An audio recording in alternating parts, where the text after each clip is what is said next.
Coming to you from the Deep South, this is the Blue Collar Leadership Podcast. High-impact leadership is not reserved for leaders, and it has nothing to do with your position, title, or rank. However, it does have everything to do with your character. It's time to climb to the next level and beyond, personally and professionally. Now, let's start making it happen with your host, Mac Story. Hello, and thanks for listening to the Blue Collar Leadership Podcast today. Today, I want to share a lesson with you from a friend of mine. You might have heard me talk about him before. You might have heard the interview with him before, but the friend I'm talking about is Amir Ganad. He's a great guy. He's got a great book called The Transformative Leader. And I just want to share with you a principle I learned from him. I heard him say it, and I've been saying it ever since. So I want to make sure I give him credit for where I learned it. And his book, he's got some great nuggets in that book. Highly recommend checking that out and reading that. But what I heard him say one time was, I think it was when Rhea and I spoke at Yale University in 2018, and Amir also spoke there.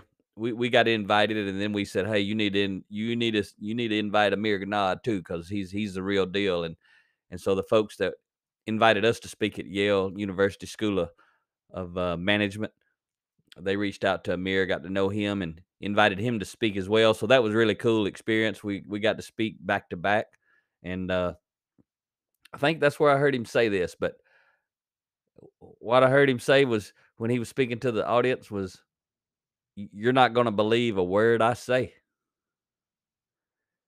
You're only going to believe what you tell yourself about what I say." So that's what I want to talk to you about today. I want to share with you how I use that, why I use that when I'm speaking to audiences. But also, I want to, this is going to be probably a short but thought-provoking episode to help you raise your awareness relative to how we listen to others. So hopefully you're going to learn something about yourself and how you listen, but you're also going to understand when you're speaking, the same things happen to anybody who's listening to you. So when we're speaking, a lot of times, one of the first things I say, I don't always say it. There's a lot to say, and most of the time we're only speaking for an hour or two.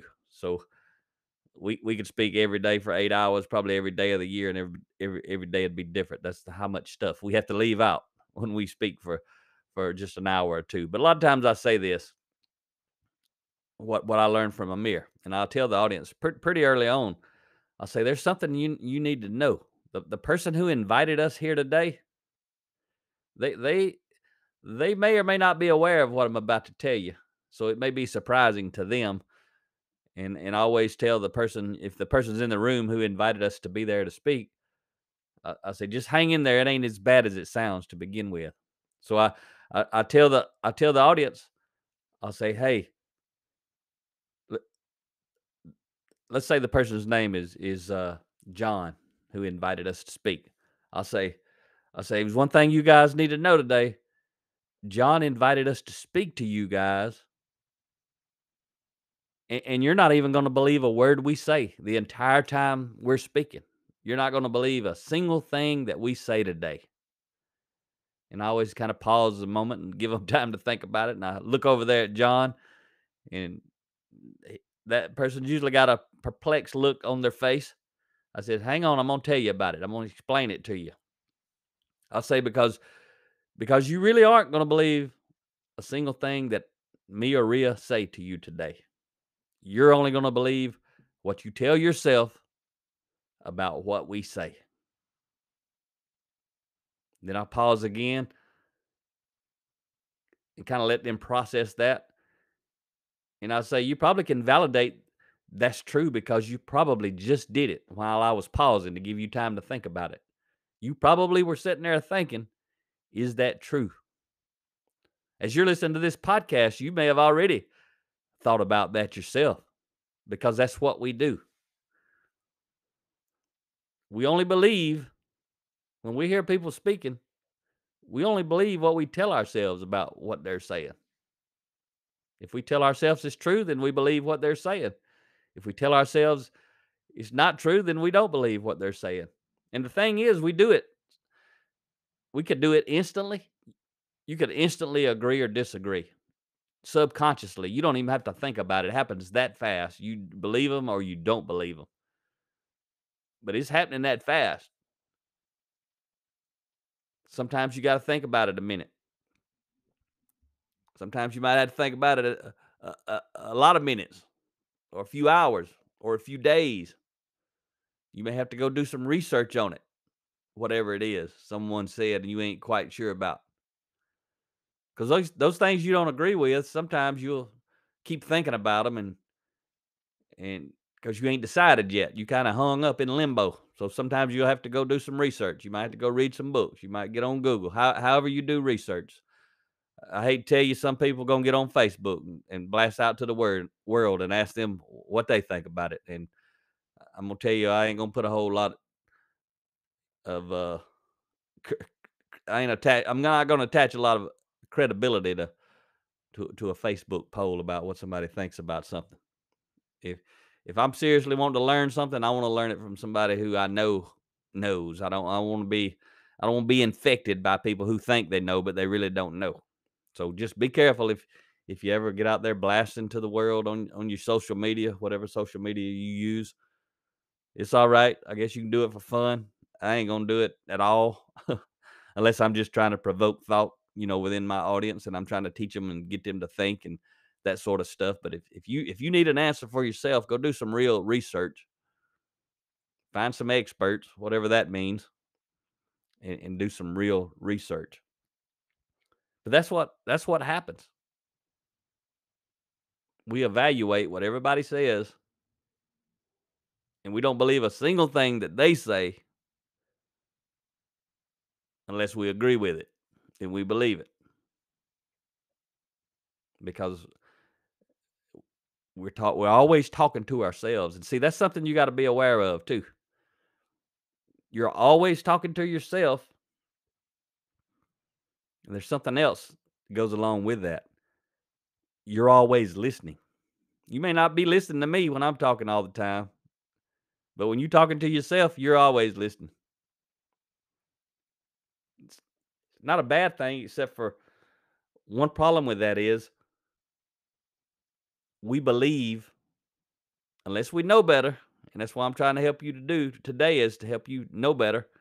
I want to provoke thought within you and I want to raise your level of awareness, but a lot of people don't have that level of awareness. So they have this problem right here. They believe everything they tell themselves. They think everything they say to themselves is the truth. They got a little too much pride and ego. They don't really question what they tell themselves. They just run with it. Think they're right. Even when they don't do any research and they don't even know what they're talking about, the other person is talking about. They decide if it's true or not, and then they run with it. That's what we all do until we learn not to do that. Dr. Covey and the 7 Habits of Highly Effective People. That's my number one book. I talk about it a lot if you've been listening to my podcast, but he teaches about a word called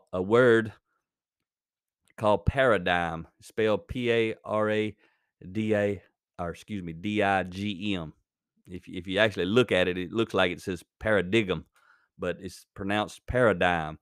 And I don't use those big fancy words, but sometimes you have to use them because I learned it. I know what it means, so I like to share it with folks. But normally I'm talking. I don't really use the word. But what you need to know about the word is what it really means is it's our frame of reference. Paradigm is how we see the world, and we see it as we are, unless we know better.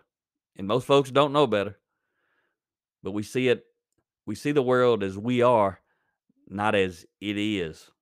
Meaning we see it through our own lens, our own life history, our own experience.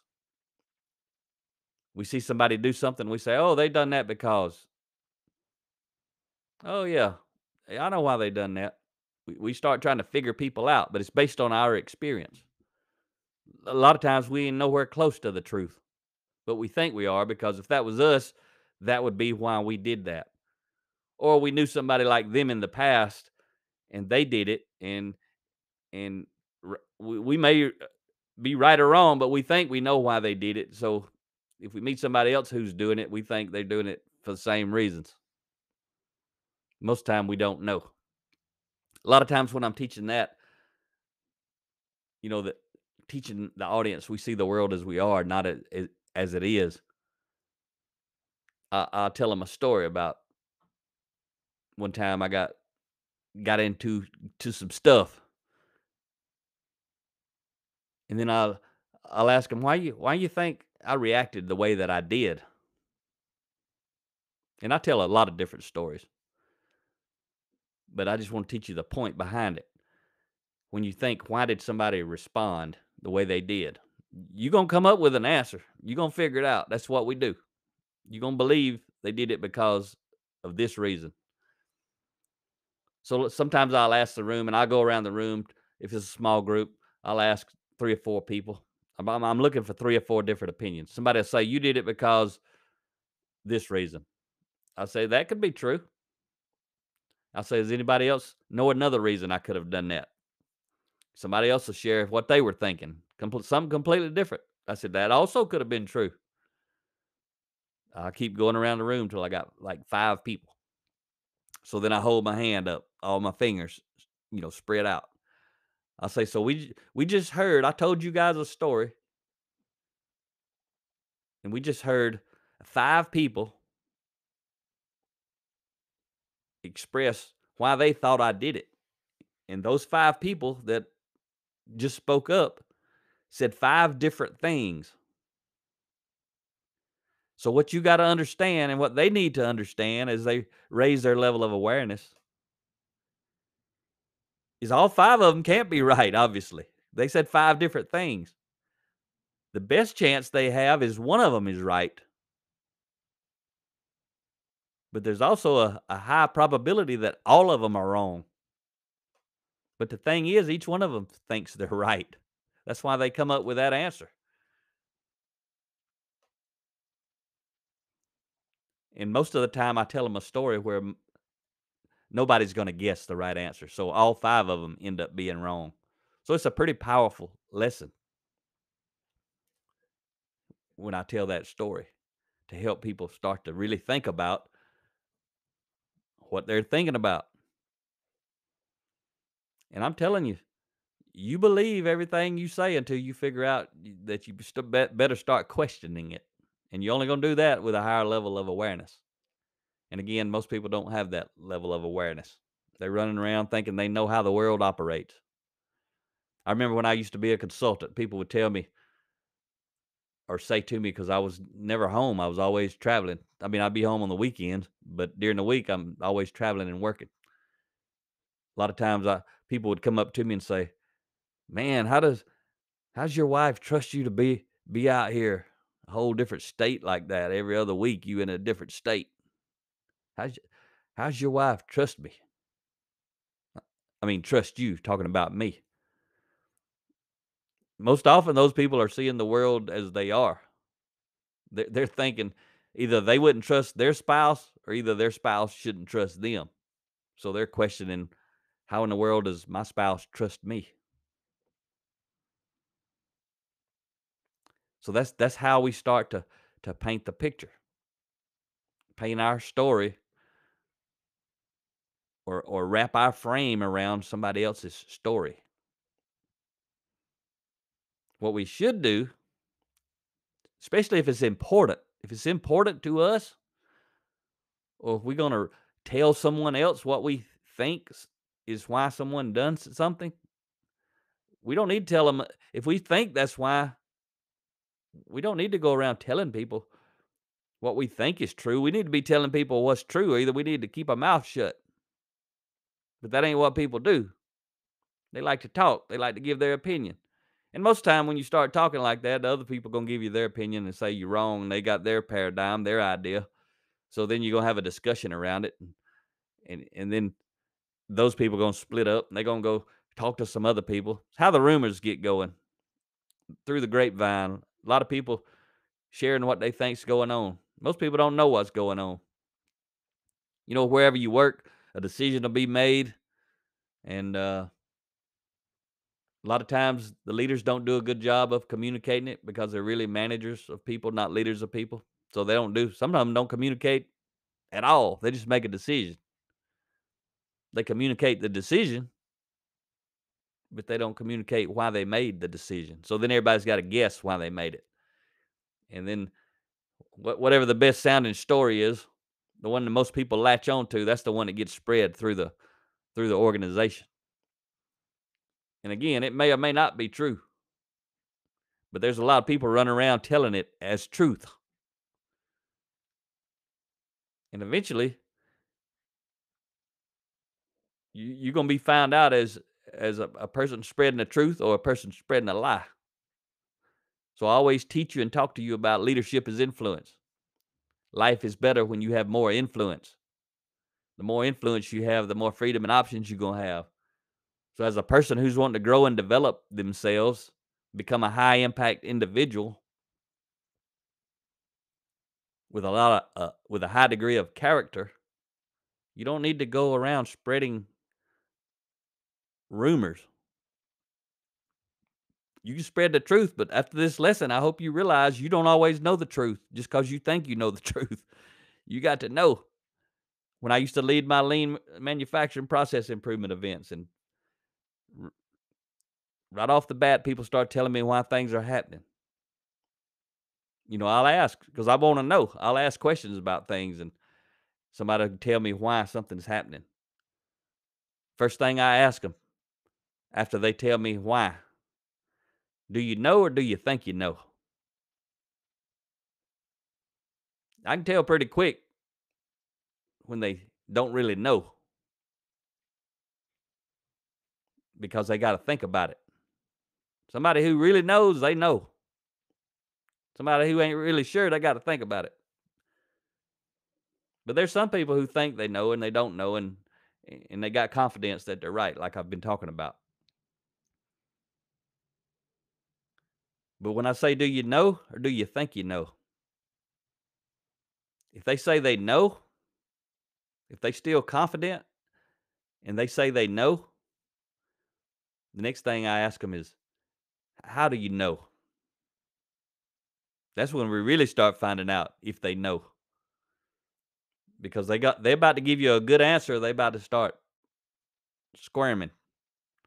And the reason I always ask those questions like that is because I'm about to make a lot of decisions while I'm leading that team.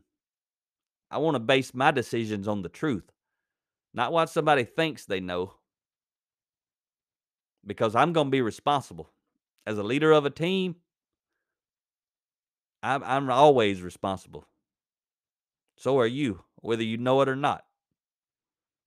But you need to know, your team needs to know, you need the truth. But they also need to know, why do they need to tell the truth? It's because it impacts their credibility. And if you want to develop a high degree of character, you got to know that anything you're saying, it needs to be the truth. That's the only way to establish credibility and build trust. Because if you say something that's a lie, you're going to be creating distrust. So anyway, the whole time I'm talking to you during today's lesson, I've shared some other things with you. But one reason was so as you go through it, you're probably doing exactly what I started out today's lesson about. You probably not believing a word I'm saying. You're only believing what you're telling yourself about what I say. So if as you think about how you've listened to this episode and what my words meant to you, you probably can easily validate the principle that I told you in the beginning that I learned from Amir Ganad. You ain't gonna believe a word I say. You're only gonna believe what you tell yourself about what I say. So if you're ever speaking to groups of people, maybe you remember this. Maybe you teach them that lesson. because you need to remember it. Because just because you're telling somebody something, it doesn't mean they're believing it. They may be saying what you're saying is not true. They may be telling themselves it's not true. And I want to tell you how powerful that is. And I hope this doesn't upset you in any kind of way, but there's a possibility it will, because life is rough. Most people know someone who's committed suicide, and that's a painful thing for a family to deal with. It's very painful. So I ain't wanting to bring that pain back to you, but I'm wanting to use that as an extreme lesson, because most of the folks who are committing suicide are doing so because what they've told themselves, not what somebody else has told them. And I shared that with you earlier. You got to be careful what you're saying. Those people are saying they don't have a reason to live, and they believe themselves, and they act on that false belief. I doubt anyone's out there talking to people trying to get help, and somebody saying, "Yeah, I think you're probably the right decision. You need to go and take yourself out this afternoon when you get home. You really ain't worth being on the planet. You need to go and take yourself out." I doubt anyone talks to anybody that gets that kind of legitimate advice. Usually, what happens is people try to talk to them in the beginning, and then they tell them, themselves what they believe about what they heard. And then eventually, a lot of times, those folks who end up actually committing suicide, they stop talking to people. So they're only talking to themselves. But again, they believe everything they're saying. So that's an extreme version to or extreme example to help you really just think about how much what you say to yourself means to you. So you always need to know when you're talking to yourself, do you know or do you think you know? And if you say you know, how do you know? How do you really know what you believe is right? Not how do you really know what you believe is probably right, because if it's probably right, you still don't know. So I hope you reflect on today's lesson. And just to share with you, if you're still listening, you probably pretty serious about personal growth and development. So I want to share with you. I'm recording this actually on a Saturday morning, actually recording it on August the 6th, and in the morning, and at 10 o'clock my time, 10 o'clock Eastern, which is just about another hour from right now when I'm recording this, I'm going to be hopping on a video call with Jason Denham. If you've listened to all my podcasts, you've heard 3 different interviews with Jason. I talk a lot about him. I think a lot of him. He's a very special individual to me. I've been mentoring him by choice since 2013 when I first met him. I've watched that young man grow and develop. 9 years, he has climbed. All this stuff I teach you guys, he has been living it and getting results and doing amazing things. When I met him, he was a leader of a small crew of people, front lines of an electrical construction company. Maybe 5, 6, 7, 8 people. I really don't know the exact number. But he was leading a small crew, a frontline leader. Today, he's vice president of the entire electrical division for a large MEP contractor, which is mechanical, electrical, and plumbing. And he pretty much built the entire electrical division that he leads from scratch. Here in a day or so from the time I'm recording this podcast, he'll be celebrating his 3-year anniversary with that company. And he's got he's grown it from basically 0 to up to like 110 or 20 people.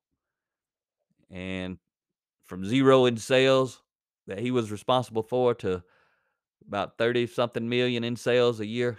And he's steady climbing.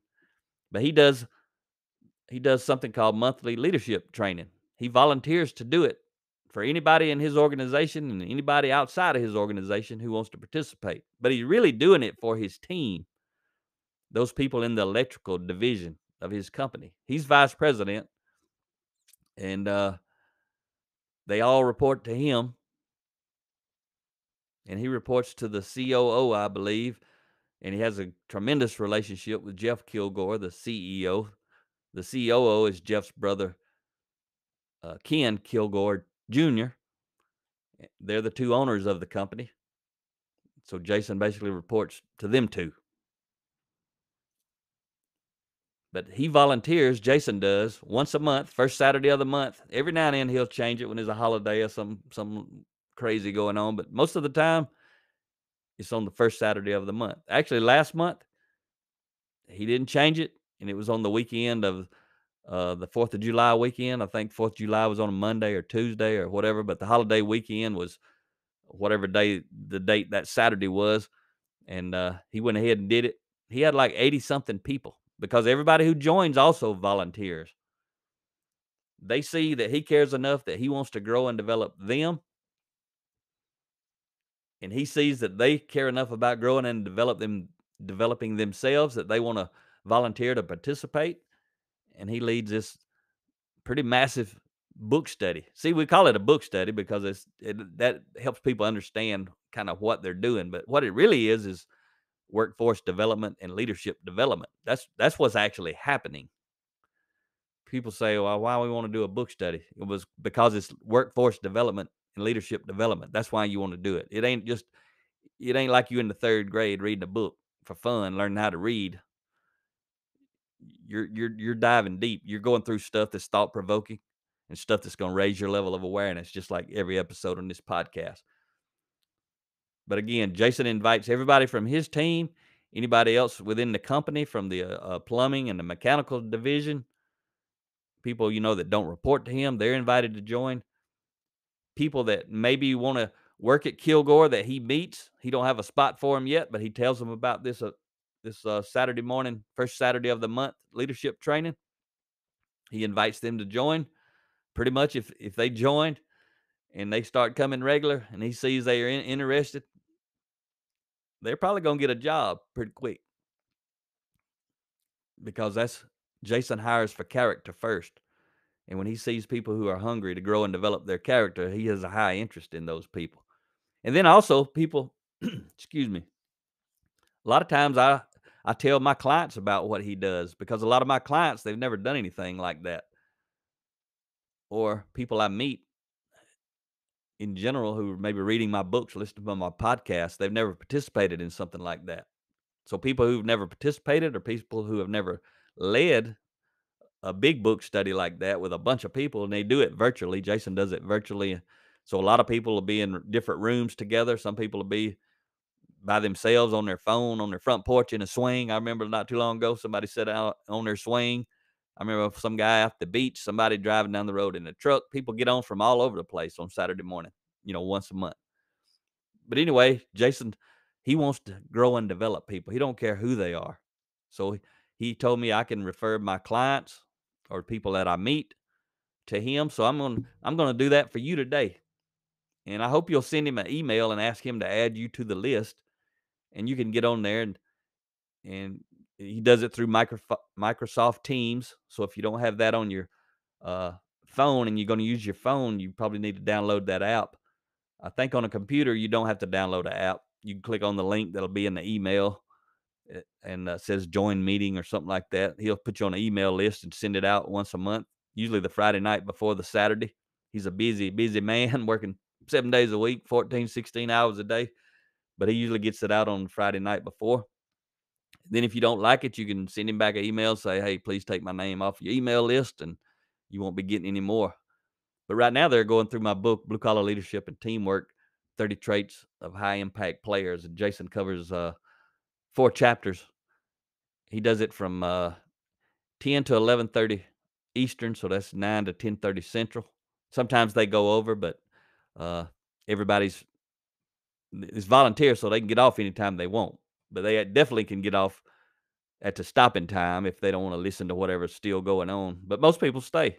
Most people don't get off. They keep listening. They're there for a reason. So anyway, I'm gonna give you his email. It's JDENAM at KilgoreIND.com. So Kilgore is Kilgore, then add on IND, which is short for industries.com. So just his name is Jason Denham. Again, JDENAM at KilgoreIND.com. Send him an email. Tell him you heard me on the podcast saying you want about what he's doing and you'd like to be added to the list, and he'll be happy to add you to the list. Talk to you next time. Make it happen or someone else will. It might as well be you. Are you serious about taking your career and your life to the next level and beyond? Check out Mac Story's Blue Collar Leadership series books and others, now available on audio, along with paperback and ebooks at Amazon, iTunes, and Audible. Please visit bluecollarleadership.com to learn about Mac's books, programs, special offers, certifications, and more. Thank you for listening to the Blue Collar Leadership Podcast.